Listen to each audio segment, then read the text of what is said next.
சிம்பிளாக ஒரு டிஷ் பண்ண போகிறோம். அது என்னென்னு பார்த்தீங்கன்னா பொடி மாஸ் தாங்க. அதுக்கு தேவையானது பொடிசா நறுக்கிய வெங்காயம், தக்காளி, கொஞ்சம் மல்லி இலை, பச்சை மிளகாய், கருவேப்பிலை.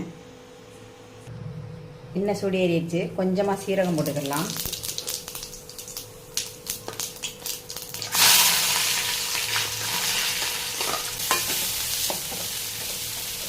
வெங்காயம் வதங்கினது பின்னாடி தக்காளியும் சேர்த்து வதக்கிக்கலாம். பொடி மாசுக்கு தேவையான உப்பு போட்டுக்கிடலாம். ஒரு ஸ்பூன் மிளகாய் பொடி போட்டுக்கலாம்.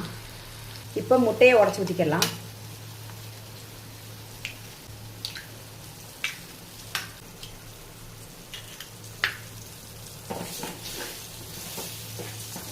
ஃப்ரீயாக வர அளவுக்கு நல்லா கிளறி விட்டு எடுத்துக்கிறணும்.